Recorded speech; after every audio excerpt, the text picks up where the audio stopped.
Hey everyone.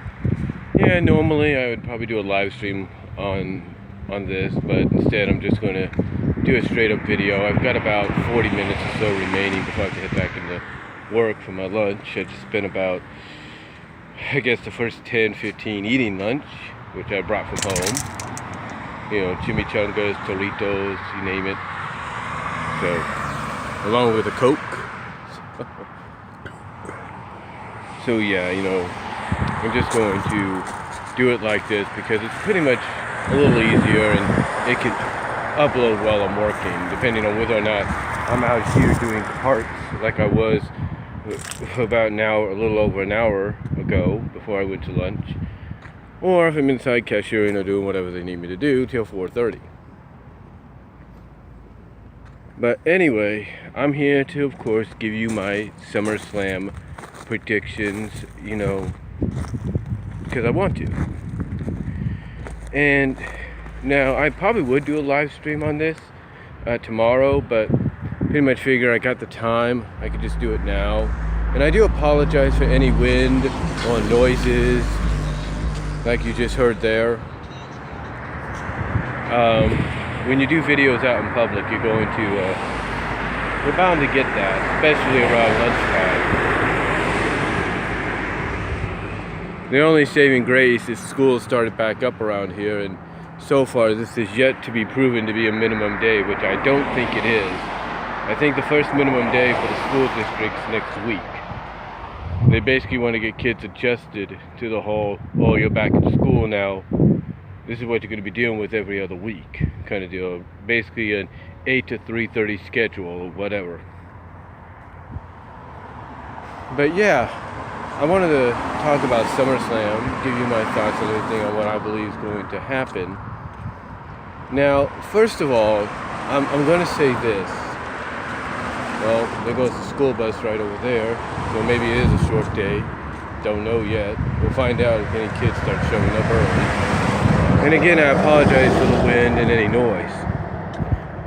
But, like I said, you know, I'm here to give you my SummerSlam predictions, or at least my thoughts on this year's SummerSlam. And there are 11 matches. A couple of them I think are going to end up on the pre-show. Because if they do all 11 on the main show, that's, depending on the length of some, it's going to be a long show. It's supposed to be a little around 5 hours at least. It's good, at least, so that's kind of a saving grace. It's not going to be 6. So it's going to be around 5, maybe 5.5 hours. That's tolerable because, let's be honest, there's a lot of us that go to a movie theater and we watch movies that are nearly 3 hours, if not 3 hours plus. I remember watching Titanic back in 1997, and that thing was over 3 hours. So, and when it came out on VHS, it was a two tape release. Basically, the movie was on 2 tapes. It was that big.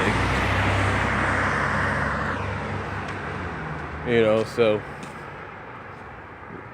so yeah, there you go on that. But yeah, SummerSlam. Let's talk about that, shall we? But first of all, let's talk about SmackDown this past week, yesterday I should say, last night, and everybody from Brian Zane to Deluxe Man to Pro Wrestling Unlimited. I'm pretty sure Solomon's is going to talk about it. I'm pretty sure OTRS Central might bring it up. I would guess Don Tony and Kevin Castle might bring it up. Maybe Don Tony today, I don't know. Or tonight doing his breakfast with Blasi, I don't know. But I'm sure a lot of people will bring this up. I'm sure Wrestling Inc. will bring it up during the SmackDown review today, if not already. But last night, SmackDown did a few good things. Throughout the night, whether you're a fan of it or not, they did a good job of building up this rivalry, this feud, this disdain that Daniel and Miz have for each other. Like, basically why there's so much animosity. And the way obviously they did it, it feels like they're building this up to be the main event. Like this will be the last match of the night at SummerSlam. Which it probably won't, but we never know. And everybody's speculating whether or not this could be one of Daniel's last matches in WWE. I don't think it will be. I think, honestly, from what everybody is saying, and everybody is pretty much pointed out with the evidence shown to them, that Daniel's pretty much, and I think even Daniel has pretty much in his own way confirmed it, that he's going to remain with the company, but he's going to be on a lesser schedule. Basically, like, you know, if they have weekend events, he's not going to be on those. You know, so he's basically going to be what's kind of looked at as a semi-full-time guy. And what I mean by semi-full-time is he might do Monday through Fridays, and that's about it. And he'll have, you know, like I said, he might do Monday through Fridays, you know, with the occasional pay-per-view Sundays thrown in there. Yeah, it looks like it's a short day today. I see some kids out. So maybe it is, I don't know. I'm kind of surprised that they would do a short day on the first week, but then again, maybe kids are just getting lunch. I don't know. Oh, I see some other kids over there. Got the backpacks on, so it probably is a short day. Like I said, kind of surprising they would do it on the first week of school, but then again, maybe the teachers need more time to get things adjusted. I don't know. Or maybe they're just on lunch and they're just taking the backpacks with them. I don't know. It's kind of confusing because high schoolers get to go off campus for lunch. So I don't know. You never know exactly. But anyway, yeah. You know, Daniel's contract, you know, is supposed to expire on the 1st, but I think he's stopped. You know, honestly, you know, we're all looking at what, you know, all asking. Here's the thing. We're all asking, you know, whether or not he's going to remain, and we're all thinking basically, yeah, he's going to. Honestly, I think it's a done deal. I think Daniel's already signed the contract. I think he's done signing it. It's just right now it's not publicly known because WWE, as I've talked about before, is now doing what they can to prevent any information from leaking out. So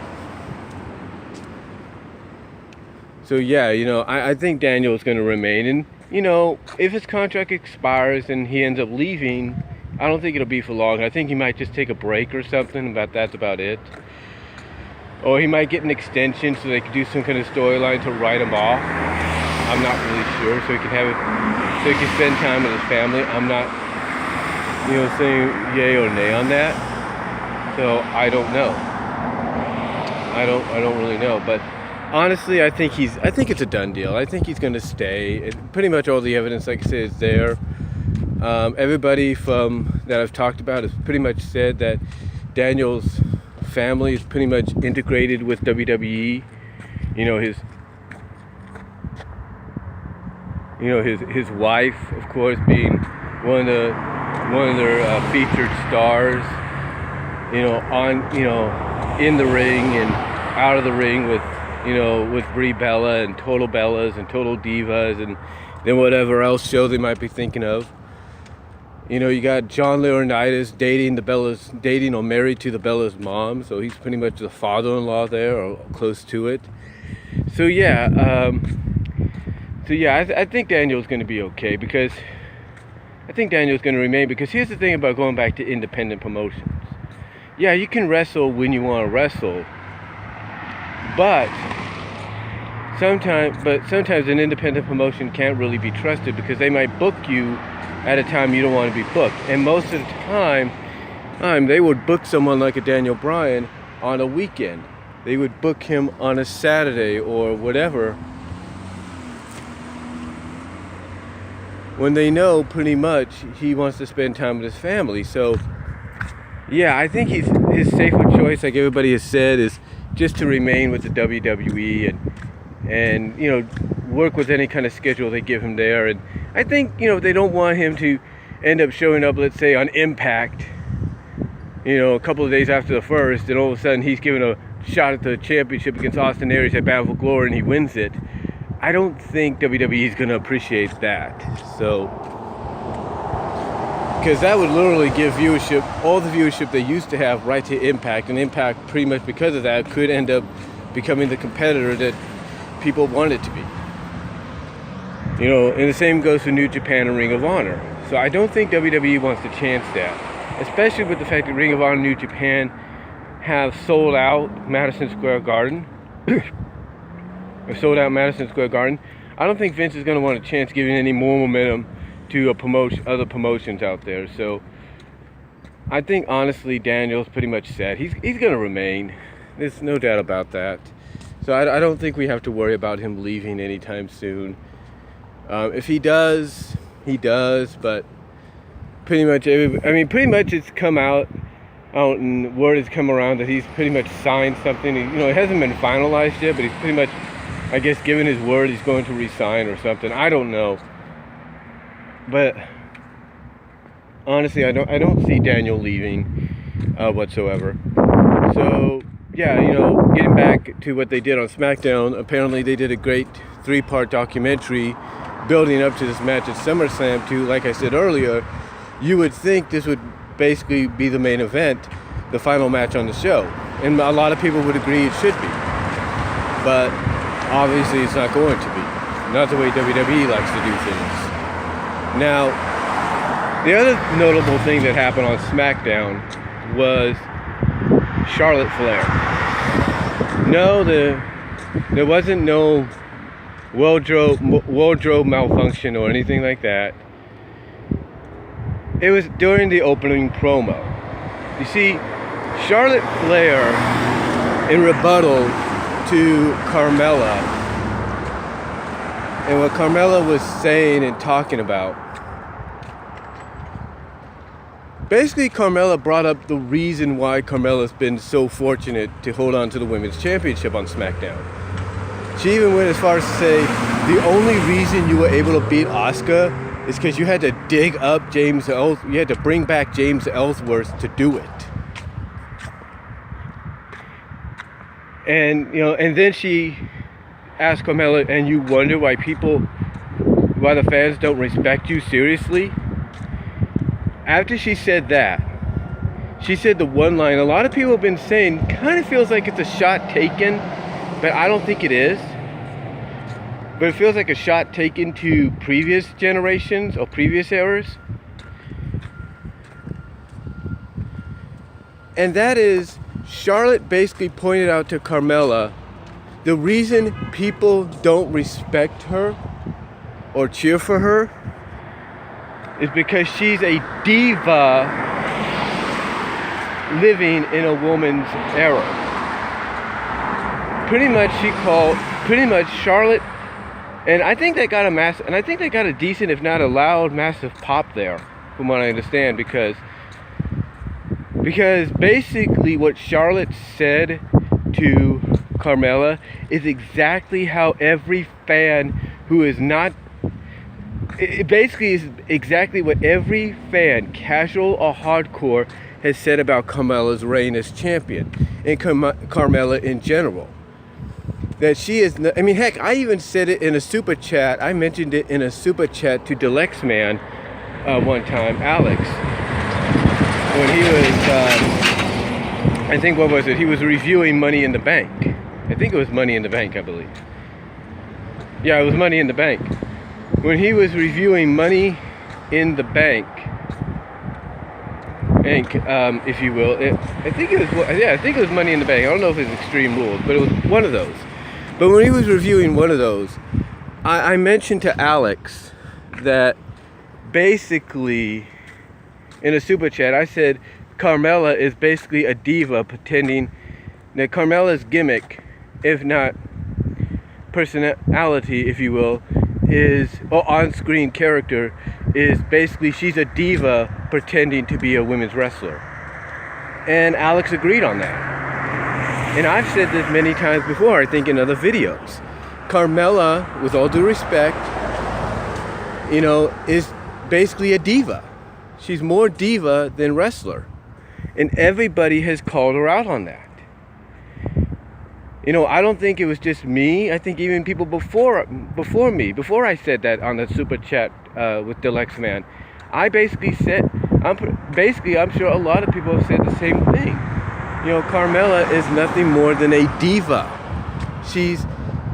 she's basically the vestige of a dying breed, of a dying era. It's like she's the last vestige, her and somewhat Alexa Bliss, somewhat I should say, are the last of a dying breed. Because here's the thing, when Carmella and Alexa came into WWE, what era was up and running? What era was focused on? The Divas era, the Divas Championship. So obviously these two came in with aspirations of being the next top WWE diva. That's what it was. So with Charlotte saying what she did, and then here's the thing, and again, basically voicing what everybody has felt about, Alexa as champion so far. All the fans, hardcore and casual, her voicing that, I'm totally cool with. I am totally cool with her doing that because of one reason. It's a fact. It's a fact. And you know what? I'm glad they allowed Charlotte to say that. I'm glad they kind of gave Charlotte the idea to say something like that, because it helps put more heat, legitimate heat, if you will, on Carmella. It's going to make you want to see her get defeated, get her butt whooped, if you will, even more so. Especially the fact that Carmella, she didn't back up from it. She said, "You're damn right I am, and I'm proud of it." And again, that helps give her heat. That gives her some legitimate heel heat, maybe even to the point that she could get what's known in wrestling as X-Pac heat. And what's X-Pac heat, in case you don't know? It's basically you generate such an amount of heat that no fans whatsoever want to see you. They are basically sick of you. And to me, this helped Carmella generate that heat that she needs, because no fans obviously want to see her as champion. In fact, no fans want to see her, period. But the question now remains, does she remain as champion?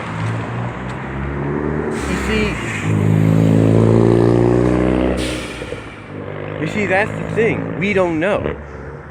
But here's what I'm thinking. Now, hear me out here. Hear me out. Why would you allow Charlotte, or have Charlotte, say a line like that on SmackDown, on the go-home show of SmackDown, on the go-home edition of SmackDown before SummerSlam? Why would you have Charlotte say that if maybe you weren't planning to do something with it? Think about it. Think about this.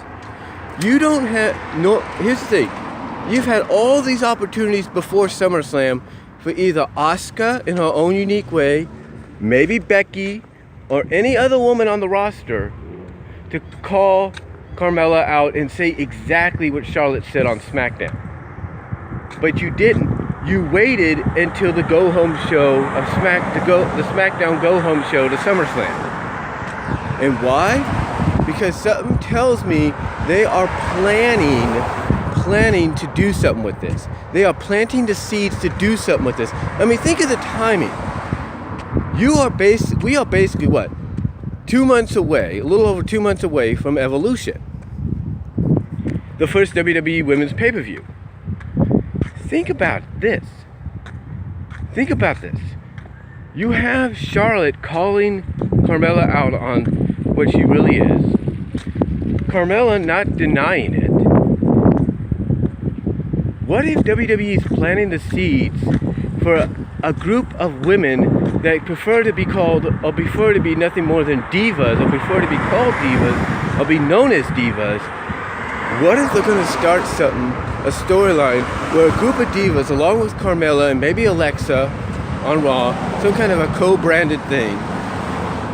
What if they have a storyline in place where you have this group of women that are more diva-ish than women's athlete or women's wrestler,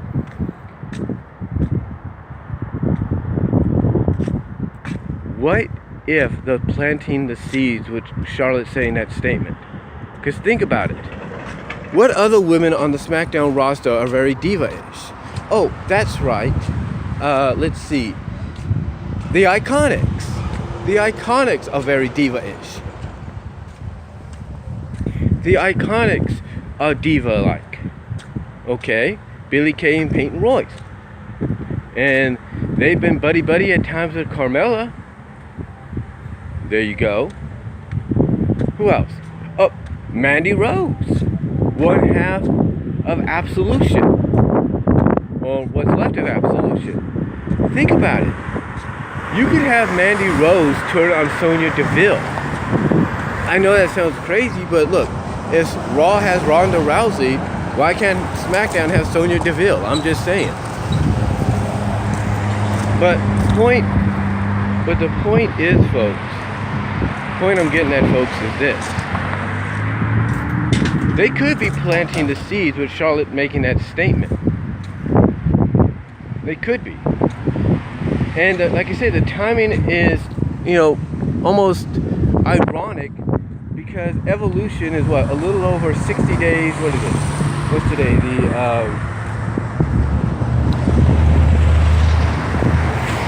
What's today? Trying to think. The 16th, I believe? Yeah, that's not the 16th. 20th is Monday. 19th, 18th. 18th is Saturday. 17th, 16th. Today's the 15th, right? And the 28th makes 60 days. So you're looking at 73 days. We are 73 days away from Evolution. Again, WWE could be planting the seeds to do a feud between the women wrestlers of both brands, and maybe all three brands, but mostly Raw and SmackDown. They could be planting the seeds for a group of women wrestlers to be feuding with a group of diva-like women that are on the rosters. Well, basically, could lead to a match at Evolution. Because think about that. You could have a group of women led by, let's say, Carmella, and they could be feuding with a group of women led by either Charlotte or Becky or whoever, Asuka, you name it, or Ronda, who knows. But anyway, you could have this group of women, these groups of women feuding with each other going into Evolution, and if that is what they're planting the seeds for, with Charlotte making that statement, maybe they'll add a stipulation to whatever match they might be leading towards. That if, let's say, the Divas win, the Diva faction wins at Evolution, then the Diva era is reborn. In other words, there's no more women's era. There's no more women championships. There are only Diva champions. I'm just saying. Because again, think about the storyline Carmella, and if you want to put Alexa into this situation, and even the Iconics and all that could play off of. The fact that they came into NXT during the Divas era with aspirations to be the next top WWE diva. Think about that. I mean, why have Charlotte say a line like that? And it's gotten people talking.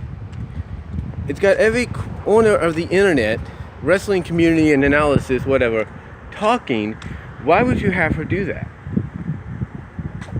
Unless you're planting the seeds for something. Unless you're planting the seeds for something later on, maybe leading into the WWE Evolution pay-per-view. Just saying, guys, just saying. I could be wrong.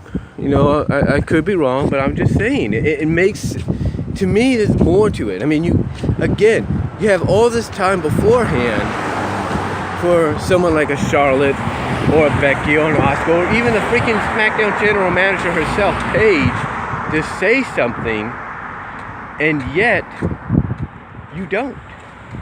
And you wait till now of all people, and not for all people, but you wait till now to have someone like a Charlotte Flair, come out and say it. And the only reason I can think of is they're planting the seeds.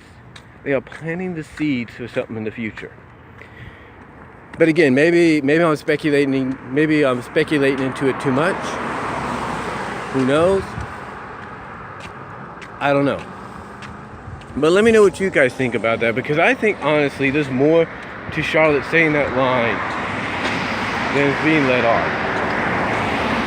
Anyway, enough of that. Let's get into the pay-per-view itself.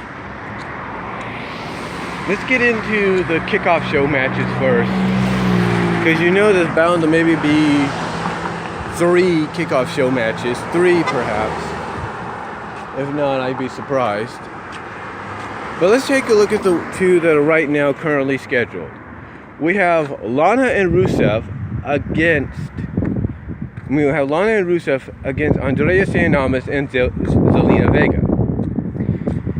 Now some might say this is kind of a step down for Rusev, because he was in one of the co-main events at Extreme Rules, and now he's on the kickoff show to SummerSlam. Well, hey, at least he's somewhat on the card. But who goes over here?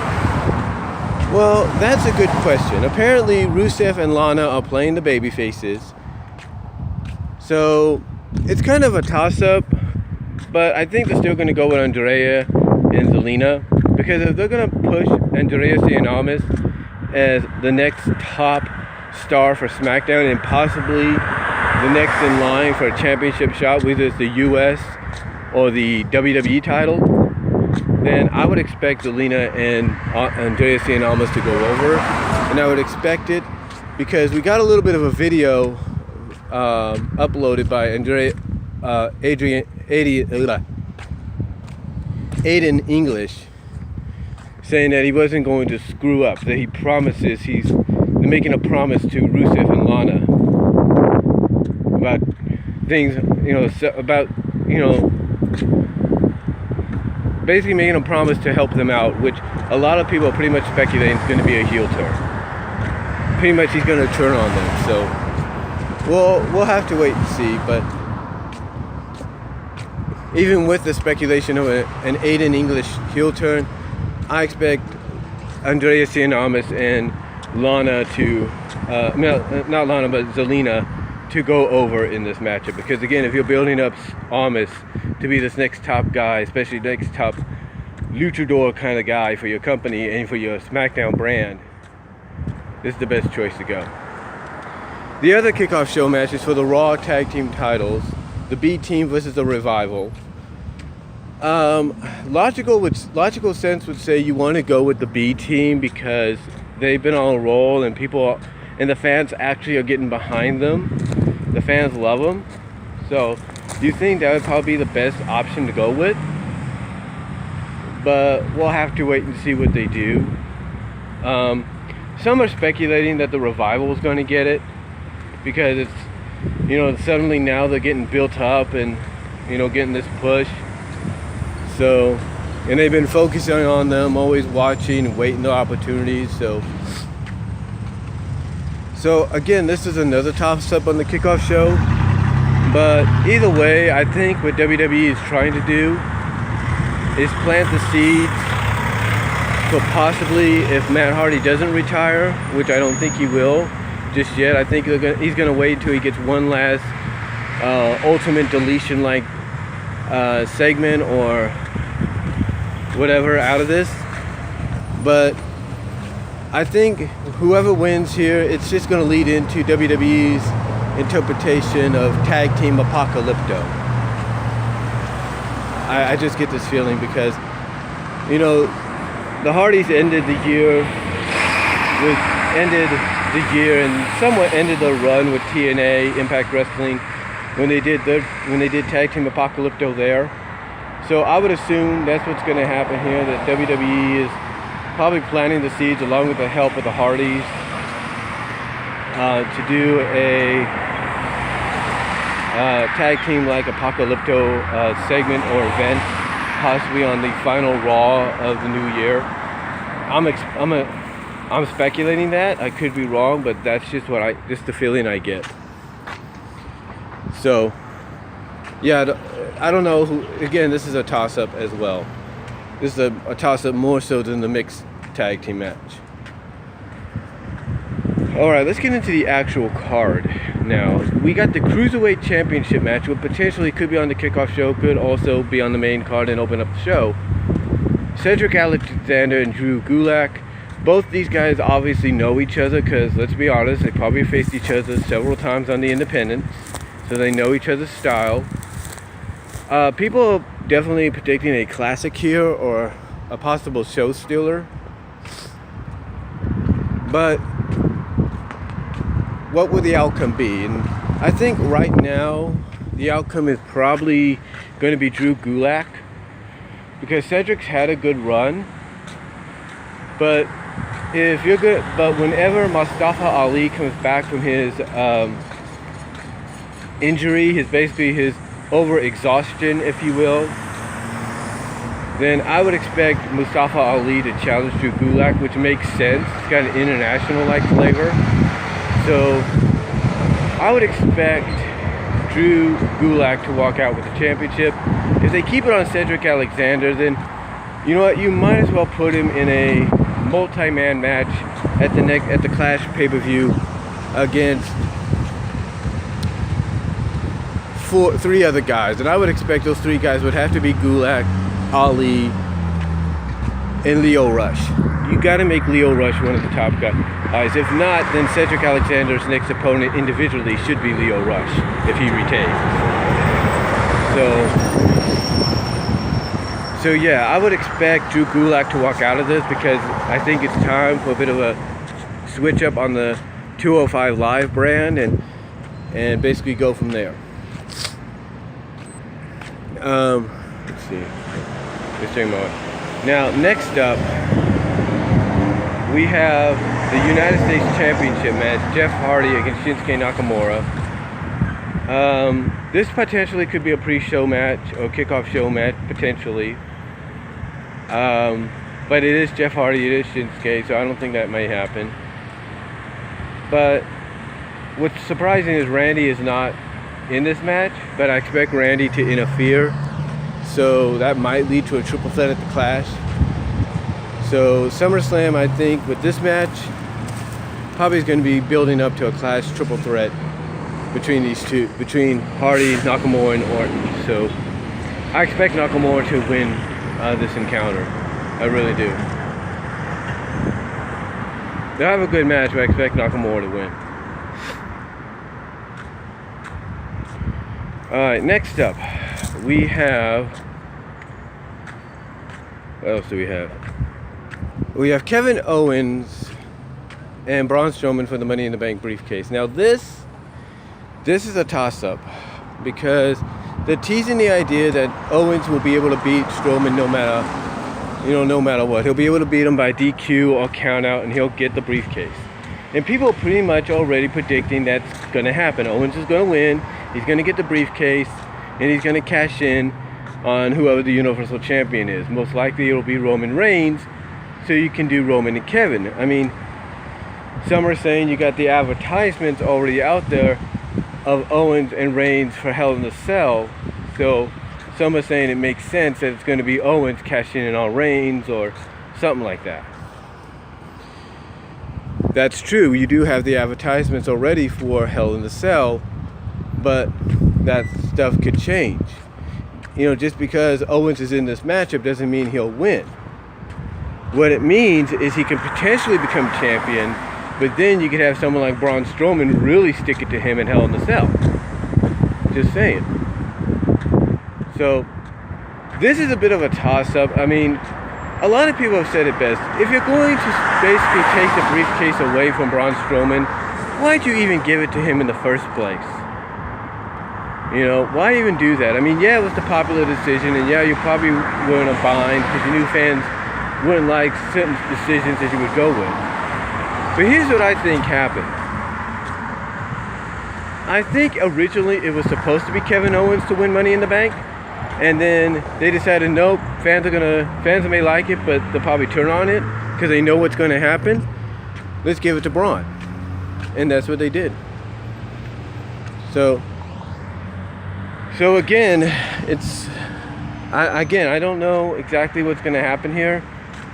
Again, because WWE is going to, you're either going to, basically, it's just, WWE's put themselves in a bind. It's like, yeah, fans will be happy Owens is probably going to be champion again, but you're going to have backlash along with it, because then they're going to be asking the question, well, what was the point of even putting the briefcase on, putting the briefcase with Strowman in the first place if you're just going to take it away from him?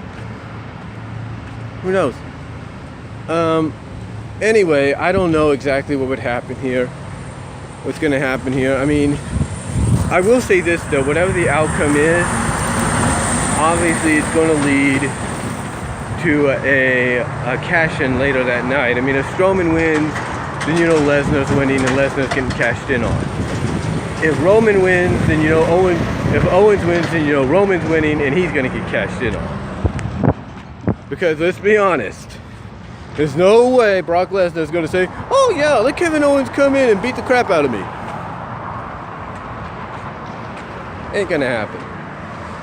So we'll have to wait and see what they got planned, but whoever wins this, I think basically gives away potentially who wins the Universal Championship match.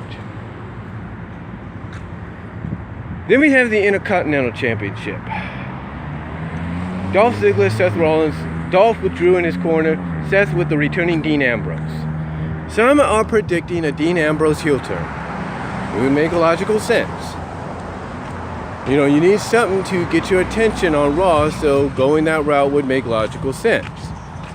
Or would it? You see, the logical sense is, by doing this, you want to show that Dolph can't really win a match against Seth Rollins. Dolph, one-on-one, can't, as a lake, in his new attitude and everything, can't beat Seth Rollins. He can't do it. So, what happens here? Well, if we're going to get a heel turn, I would expect the heel turn to happen potentially after the match. I see Seth Rollins winning the title back, and then we see the heel turn by Dean Ambrose. That's what I see. And then you could build to Ambrose and Rollins at the Clash next month. Makes sense to me. It makes a lot of sense. Now, with that said, and I'm checking my time here. With that said,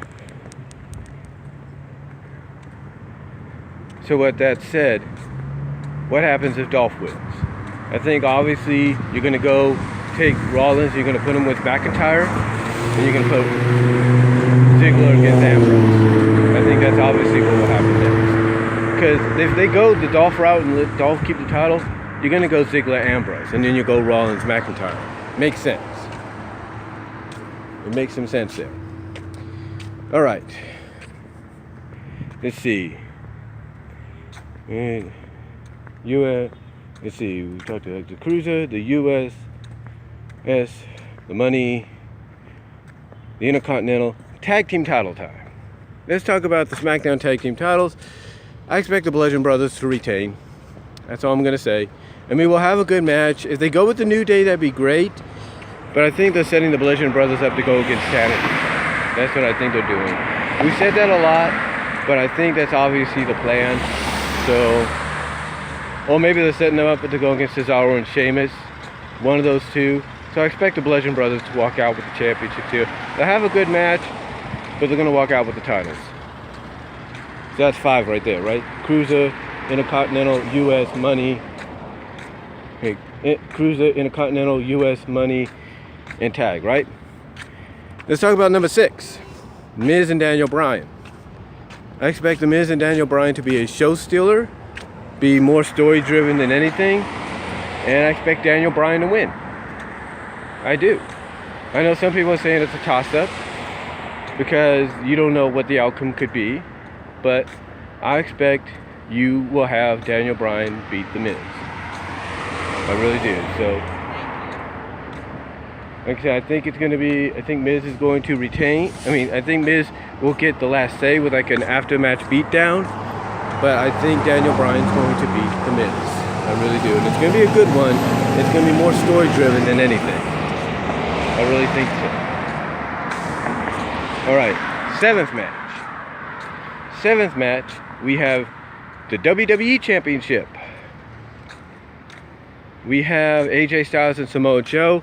If you've seen these guys before compete against each other in TNA, Impact Wrestling, in Ring of Honor, or wherever, you know these guys will give you somewhat of a classic and give you somewhat of a show stealer. I expect this to be one of the potential matches of the night. And I like AJ, I really do. But I think Samoa Joe's walking out with the belt. Why? Because it's time. I think AJ's probably going to take a week or so off to be with family just for a while. But I think Joe will win. And we'll get a rematch at the Clash. We'll probably get one or two more matches out of this. Hopefully they don't do it, and hopefully they don't overkill this like they did with Styles and Nakamura. So I expect another 2 matches after this, and I would expect a third match, which could be Hell in the Cell, inside Hell in the Cell, for AJ to retain. I'll regain the championship back. So I expect Joe to win, and I expect Joe to win here, become champion, and then I expect him to win it back at the Hell in the Cell pay-per-view. That's my prediction.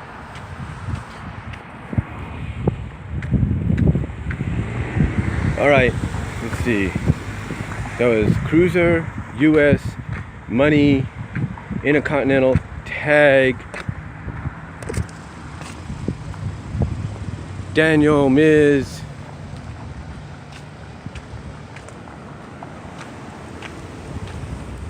Daniel, Miz, what else did I say? Joe and Styles. So, did I miss anything? No, I didn't. All right, so the next match, and I got to get back into work in a little bit. Next match, the women's triple threat for the SmackDown Women's title. This is going to be a good match, there's no doubt. Becky and Charlotte will basically be the workhorses here. And obviously they're going to play off the whole Carmella is a diva thing. So Carmella being the diva is going to try to be less involved in this. But I think that's going to catch up to her. I think she's going to basically think she's outsmarted the two. They're going to figure out what's going on. They're going to beat the crap out of her. And potentially, they may take her out of the match, which could give you an idea that maybe she'll retain. But I expect in the end, Becky Lynch to either Becky or Charlotte. I mean, again, it's a toss-up. I mean, I know people don't want to see Charlotte on top again. But even though she's good and fans love her. And some would expect a heel turn here. I don't know. To me, the door is open. I mean, the only reason I think they would allow Carmella to retain is so they can build up her finally losing the belt at the Evolution pay-per-view. Like, whoever she faces not only beats her, but extinguishes the last remaining remnants of the Divas era. So they could probably wait till then. I don't know. But we'll have to wait and see what occurs. Again, though, it's a kind of a toss-up, but if I was to pick somebody, I think they're building and hyping it up. I think it's been built up enough to where it's going to be Becky. And then here's the thing. If we get a heel turn, I don't expect it at SummerSlam. I expect it to happen on the following pay-per-view, which would be the Clash. When you have Becky versus Charlotte. That's when I expect a heel turn to happen. And I expect that heel turn to be, believe it or not, people are going to hate me for this, Becky Lynch. Yeah, I expect Becky Lynch to be the one that goes and turns heel, which is going to be a surprise to everyone. But if you want to get people talking and get people invested in your product and your brand and show that, hey, we're the better main roster show as far as story and in-ring competition goes, I wouldn't be surprised if they go that route. Because they've done the heel turn with Charlotte. I wouldn't be surprised they go the heel route with Becky. Because she has been a heel previously in NXT for a bit. But she hasn't really been given a chance to explore that until now, until this opportunity comes up. And I would expect that heel turn to happen at the Clash And if it happens, maybe at SummerSlam after she wins, or at the SmackDown after SummerSlam. Either way, I think it'll be an interesting take, because here's the thing. People didn't think Sami Zayn would work as a heel, and guess what? He did. Some people didn't think TJP would work as a heel. Guess what? He did. Same with Jack Gallagher. Get what I'm saying? Get what I'm saying? So I expect, if Becky goes heel, that she's going to do a great job. I really do. And then speaking of women's matches,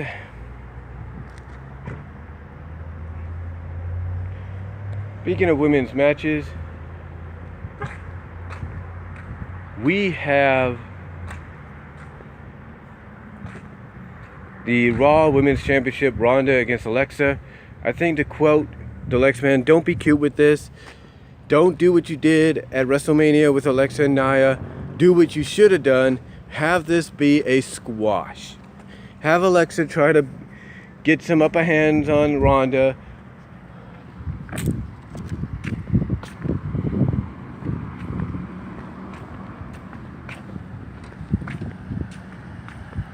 Sorry about that. Like I said, have Alexa get some upper hands on Ronda, and then turn around and act all confident, and then you do exactly what you did with Alicia Fox. You focus in on Ronda's demeanor changing, and you basically then have Ronda go right to town on Alexa, beat her, and become champion. Like I said,